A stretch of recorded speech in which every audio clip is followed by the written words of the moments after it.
I got my editing software back. Yes. All right. Let's cue that music.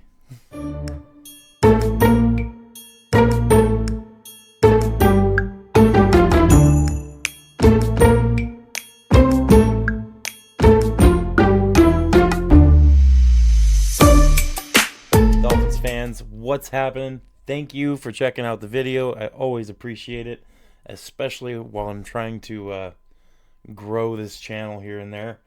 Uh, I haven't been able to record a video and edit it and put one forth for a few weeks now because CapCut decided to get itself banned in the United States for a while there. For some reason, it took CapCut a couple weeks longer to come, or a week longer to come back than it took TikTok. So, I don't really use TikTok. I don't really give a crap about TikTok, but apparently the same company that owns TikTok also owns CapCut. And since that's my editing software, I've been limited to live streams for the last couple weeks, and I don't enjoy that as much. It's good for games and for talking to other people, but I just like doing my videos more. It's a lot more fun, unless I'm talking to another Dolphins creator or somebody else. Uh, so I'll still be doing, the ones with Ace per head with Curtis and those ones, but just glad to have my software back and be able to make some videos. And I wanted to talk about a couple things here. We're in the off season. It's full swing off season for Miami, and well, I mean,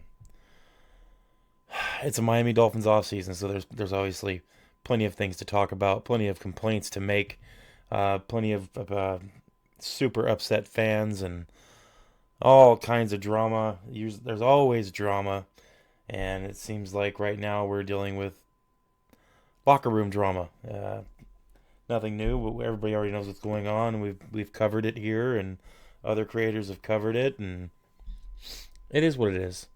But there's some other things we need to talk about aside from just the drama. And like I said, I'm gonna mention things that happen, but I do things a little differently on my channel than a lot of creators do. I'm not gonna sit here and focus on the drama and the rumors. I'm gonna be talking about what we can actually do to fix the team, what I hope that our owner and our head coach and everybody does. Here it is. This is Thursday night now that we're looking at, and Anthony Weaver's still with the Dolphins. I don't know what that means. I don't know if there's going to be some signing of Anthony Weaver with the Saints. He did have a second interview with the Saints. I think that was Wednesday. It might have gotten rescheduled. It was originally supposed to be on Monday or Tuesday, and they rescheduled it for Wednesday, I believe. But there hasn't been any word yet. This is Thursday night. I would have thought that if he was going to get hired, it would have already happened. So, I mean, that I got to look at that as a good thing. And if he does end up going, I mean, it is what it is. But I have a screaming cat. So I haven't heard anything new on Anthony Weaver, and I hope that I don't. I hope that Anthony Weaver stays with Miami. I really think that's going to be a key to this defense continuing to improve, and I think it's going to be a good thing this year since we have 10 draft picks. I think that'll be a good thing. Anthony Weaver should at least get one or two of those picks for his defense, and I think that'll help a lot. Obviously, I don't think I already covered all this stuff in a previous live stream. So go check out my last two live streams that talked about keeper kick for every player on the team, what we should do, who's going to be free agents. I covered all that, so I'm not going to get too into depth on all of that stuff, but I want to say I'm very, very excited for this draft. And it's not like anything's different happening with the people who do the drafting this year for the Miami Dolphins. Obviously, Chris Grier, Stephen Ross, and Mike McDaniel are all still in position. They're not going anywhere. It's already been spoken about, so there's no point in me complaining and crying and moaning about the fact that we gotta fire Chris Grier. Everybody knows that Chris Grier needs to get fired. We all know that. I think everybody is on the same page with Chris Grier. But we can't do anything about it, so let's just move on from it for now. Let's just saddle that off to the side because we all agree, we all know. But there's no point in talking about it and complaining about it all the time. Yes, we should fire Chris Grier. No, it's not going to happen. So let's move on. We have 10 picks in the draft. We are the 13th pick in the first round of the draft, and we'll rotate that way for the duration of the draft. We have 10 picks. Plenty to do. I've already talked about in a previous live stream how I think that 5 or 6 of those picks should be offensive linemen, and I stand by that. I think that would be the best thing for us as a team, and I think it would help out greatly. There are some very high quality offensive linemen, especially inside offensive linemen, that are going to be in this draft, and that's very specifically what we need. And even more specifically than inside linemen, we need a couple guards badly. Do I think that we should draft 2 rookie guards? Yeah, but I don't think they should both be starters. I think we should look into the higher rounds for a 1 and then the lower rounds for 1. And we should draft a couple of offensive guards.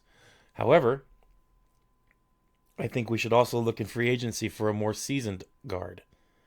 Get one from free agency, and not like a super spendy offensive guard, but an $8, $9, $10 million guard. Somewhere around there. Something that you know he's going to be good. He's going to do what he's supposed to do. And we won't have to worry too much about that position for a while. While we develop what? While we develop our rookie guards. We need to draft some guards. We need to draft a tackle. I mean, we could even draft a center for all I care. Get a swing player, somebody who can play multiple positions. They're in the draft this year. And I think that's going to help out a lot. Like I said about our offensive line, they are so terrible. And I'm not here to argue, oh, our offensive line is pretty good and they didn't get much credit and blah, blah. They're bad. They're a bad offensive line. One of the worst I've seen. And like I said in a previous video, it's very hard to evaluate skill positions on a team when you have an offensive line that can't block, can't run block, can't pass block, can't give enough time in the pocket for the quarterback, can't properly operate a screenplay. Any of those things that are super important. Our offensive line just cannot operate. And a little bit, tiny bit of it was Austin Jackson getting injured, because I'm not going to sit here and say Austin Jackson is a bad player. He's a good lineman. And I'll be happy when he's back this year, because we missed him greatly. And the point in last season when we went away from the run game, we were doing good in the run game. I don't know if you remember, we had 4 games in a row where we were 130 plus yards per rushing per game. And then all of a sudden that just stopped. And that's because Austin Jackson went out. He was injured for the rest of the season. So, barking dogs now. My goodness, my animals are so rude. Goodness. Anybody want to buy a dog? So, I mean, there's things that need to be done. And there's a right way to do it. I think Austin Jackson coming back will help a lot. I really do. I'm not sure Kendall Lamb's probably going to retire, and he said as much. He's not totally positive, but he's probably going to retire. We have to think of it that way. Teron Armstead's probably going to retire. He's not for sure. But we have to treat that as such too, that both of them probably won't be back. So we need to be looking. We do have a tackle to replace Teron Armstead, and I'm not saying Patrick Paul is going to 100% be just as good as Teron Armstead, but he's going to be good, and he played well last year, and he learned a lot. And as far as offensive line goes, if you get an offensive lineman in and play some games in his rookie season, it's going to help so much on his sophomore season. His second year is going to be good. I think he's going to continue to grow. I can't wait to see what he looks like when he moves through the off season this year. I cannot wait to see Patrick Paul next year. So if he's playing, great. Give him some more experience. Hopefully we have a couple experienced guys come in that he can play next to and learn from. And if we don't, he's going to have to set the example as a sophomore, as a second-year player. But we'll see. I think the offensive line makes it to where we can't evaluate our team very well, especially the skill positions. We just can't on offense. It makes it impossible because you're not getting the full concept of what's supposed to be happening. We're just not getting it.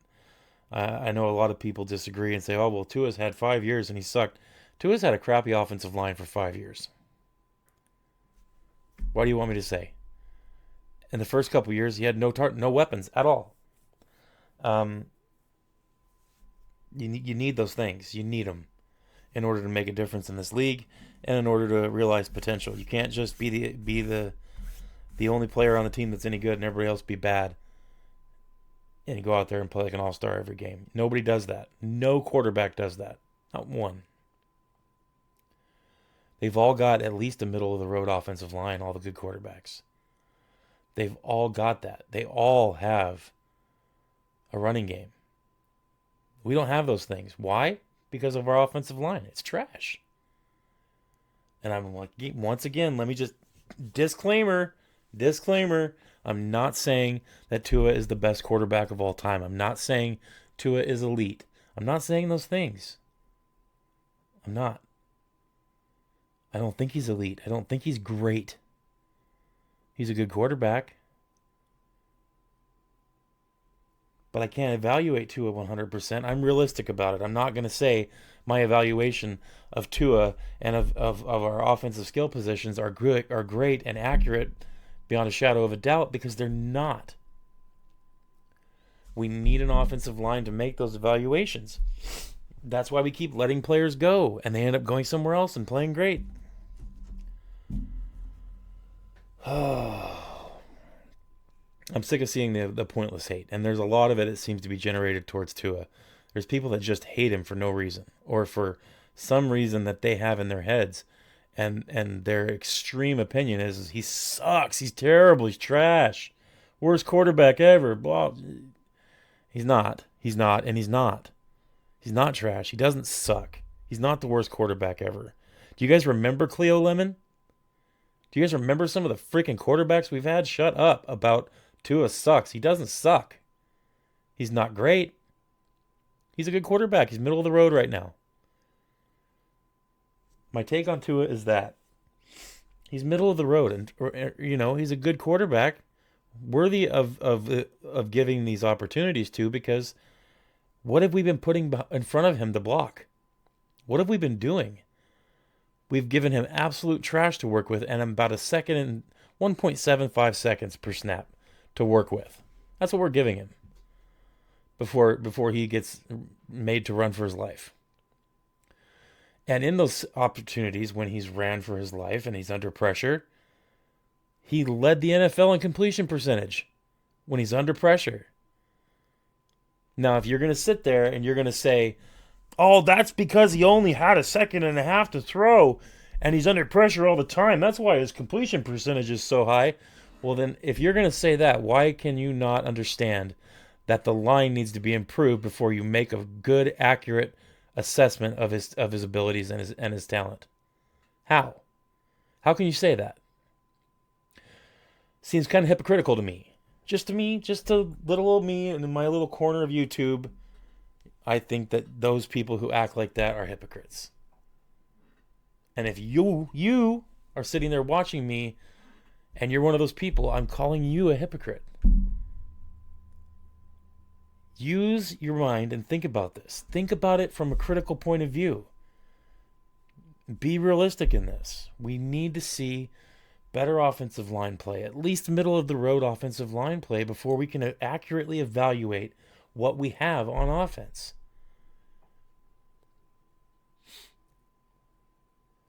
Curtis over there on Ace Per Head talks about it all the time. What is a screenplay? What is the point of a screenplay? It's pass rush mitigation. It's a way to augment and offset for pressure against the quarterback. That's what it is. So you think that they're going to be blitzing and getting pressure, then you call a screen to take advantage of the open parts of the field because they're bringing pressure against the quarterback. That's the whole point of a screen. And people's first thing, Tua throws a lot of screens. Yeah. What do you want him to do? Number one, he's not the one calling the plays. Number two, The way the offense is set up, he doesn't have time to make an audible. So Mike McDaniel calls in a screen. Guess what he's running? A screen. Why does Mike McDaniel call a lot of screens? Because the pressure that Tua gets from such a quick point, so fast in the play, in the development of any play, he gets so much pressure so fast that Mike McDaniel has to call screens. He has to call short passes. Over the last 3 years, we've seen a progression of super explosive long distance plays in 2022 or 2023, I guess. However you want to say it. 2 years ago, when Tua and Tyreek and everybody first got here, or not Tua, but when Tyreek and Mike McDaniel and everybody first got here, and this really took off as an offense, we were throwing everywhere. That was back when we had a decent offensive line for that first half of the season, first 3/4 of the season. We had a pretty decent offensive line. It wasn't great, but it wasn't horrible. Now, the next year, last year, not the year that just ended, the year before it, we still had some of those offensive explosive plays, but it slowed down. It trended downwards to less explosive plays, more middle of the field passing, more short passing. It's because our line was getting worse. Look at the players that came and went. Look at who we lost and who we replaced them with. Liam Eichenberg was playing center almost all of last year. The year before last year. However you want to word it. It was getting worse. And then last year, or this year that we just finished, we had almost no offensive explosive plays. We had tons of screen passes and short passing. Why? Because our offensive line is even worse than it was the year before. As the offensive line gets worse, the amount of time the quarterback has to watch plays develop and throw the ball goes down. And as that goes down, the need for screens and short passes becomes irrelevantly needed, or becomes necessary. They become the most relevant thing we can do because it's all we can do. Think about it. Look back at what we've had going on and use a critical mind and think about it. It's not a good thing, but it's what had to be done. Well, it wasn't. Whose fault is it? Well, it's not the player's fault. We have a bunch of 7 and 8 rotation linemen playing starting offensive line. What did you think was going to happen? Chris Grier. Mr. Chris Grier, what did you think was going to happen? It's trash. They put a trash offensive line on the field, and our trash offensive line put out a trash product. And because of that trash product, we had an overall trash product on the field. Why? Because the offensive line is responsible more than any other position for passing plays and running plays. Every play starts with the offensive line. If we don't have good offensive line play, we're not going to have a good team. So if it's that important to have a good offensive line, how can you pretend that How can you pretend it's not important enough to say, well, we need to improve that offensive line? Anybody saying stuff like, oh, we need to replace Tua, we need to get more receivers, and no. Nope. No, we don't. We need to improve our offensive line. This is the problem. People who say things like that, replace Tua, draft high in the draft for a quarterback. Let's get Shedeur Sanders and Cam Ward, and no. First of all, both those guys have bust written all over them. That's an opinion, not a fact. But that's an awful high risk. An unnecessary one, because if you put either one of them behind this trash offensive line, it's not going to be any better. It's just going to be the same thing. Same product, different name.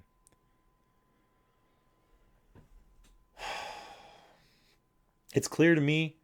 I wish it was as clear to most fans so I could stop hearing about we need to trade Tua and all this. First of all, the money is not going to work out that way.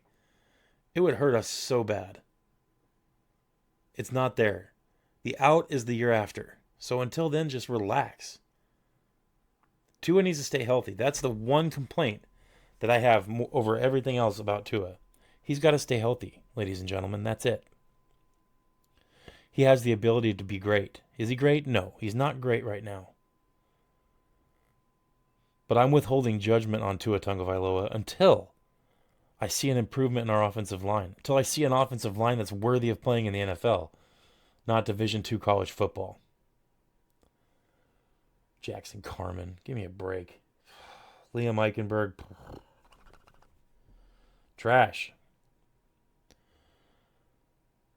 It's just not. It's not feasible to give an evaluation without having a proper offensive line. You can't evaluate a running back without a proper offensive line. You can't. We've had a crappy rushing attack.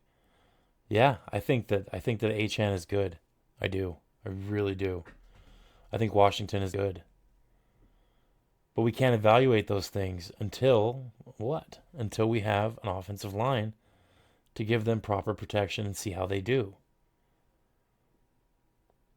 It's common sense stuff. So that's where I'm at with it. I just want to reemphasize, people don't want to talk about the offensive line. Maybe because it's not a sexy position, I guess. But for me, I mean, as an ex-offensive lineman and somebody who I love that part of the game, I can't help but notice it, and I wish more people would notice it, and not just notice it, but talk about it. Discuss this with people so that they can see how necessary it is.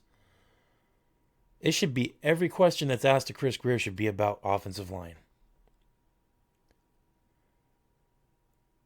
Hold him to what he said in that press conference, ladies and gentlemen, where he said we're going to have to invest in the offensive line. Okay? You said it, now do it. Don't back up on that. Don't go getting, entranced by some 5'8" speedy receiver in the draft. Don't do it. Focus on what you need to draft. And first and foremost, above any other position, it's offensive lineman. The next thing should be a defensive tackle or a nose guard, whatever. I mean, it's pretty simple. That's the things that we need to focus on. After that, maybe a safety. I think a safety would be good. A decent safety that can grow, relatively low risk, low cost, and he can just go out there and ball. There's going to be a couple of those too, right around where we're drafting at.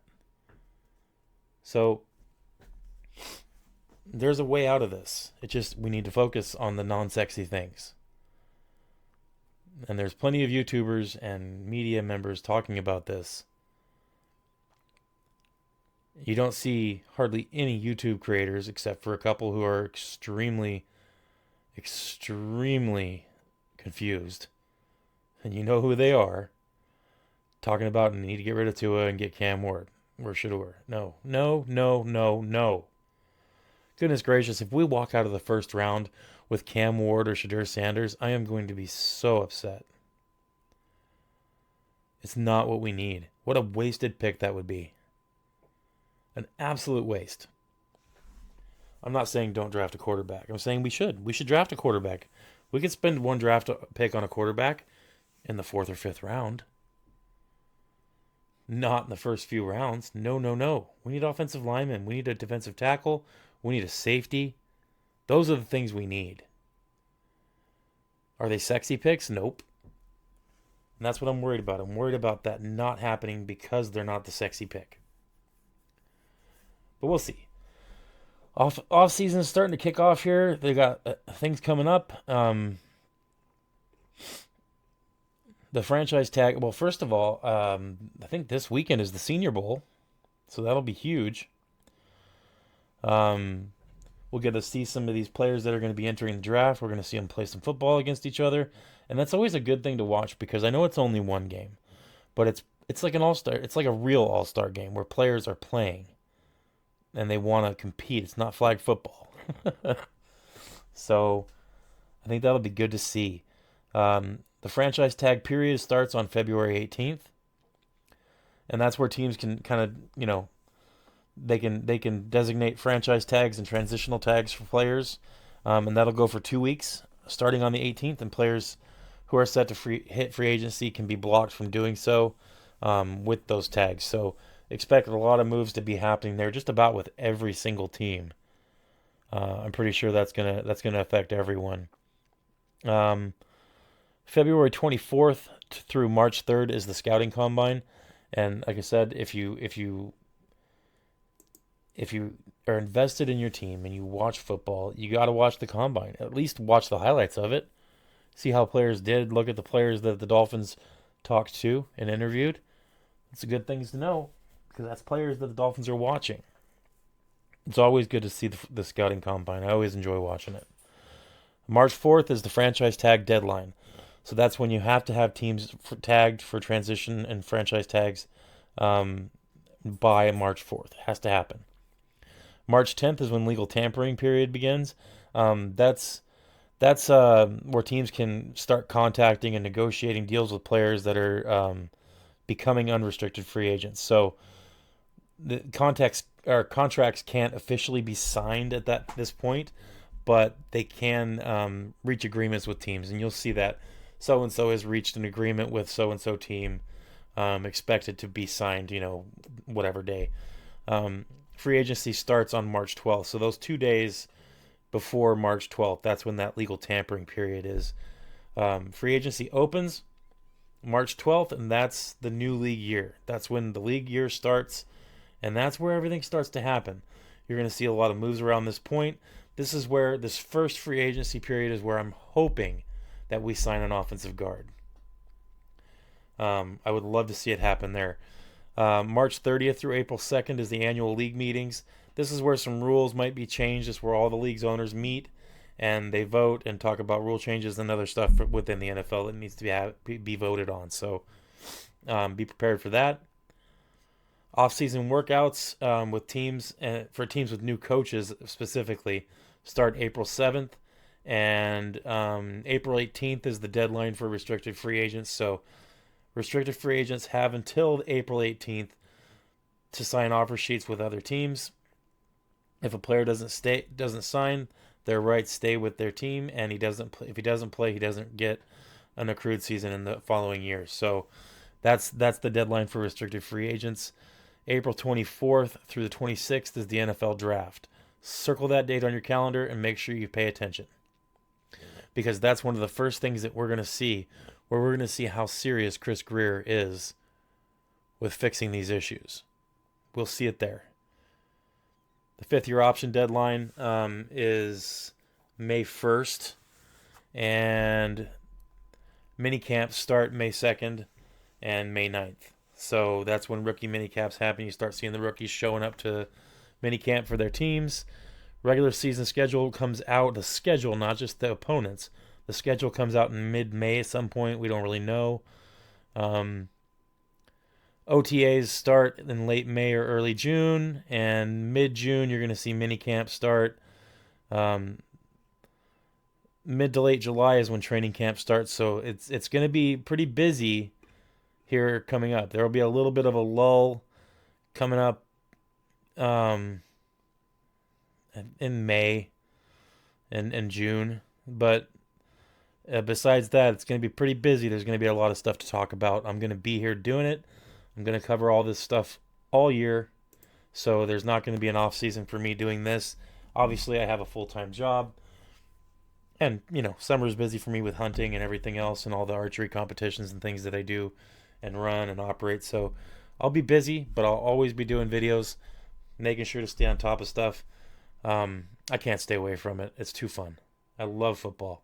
I love Miami. I like my Dolphins a lot, and I want them to win. I want them to succeed. I feel like I know what needs to happen, and hopefully, just as clear as it is to me, hopefully it's just that clear to Chris Grier. That rhymed. I need to put that on a t-shirt. Is it clear to Chris Grier? Thanks for watching, guys. I appreciate the time you've taken to listen to little old me talk about my favorite team, the Miami Dolphins. I do appreciate and love each and every one of you. Give a like, subscribe, tell people about my channel. I'd always appreciate it. Have a great rest of the week. I'll put a new video out in a few days. Till then, stay hopeful and fins up.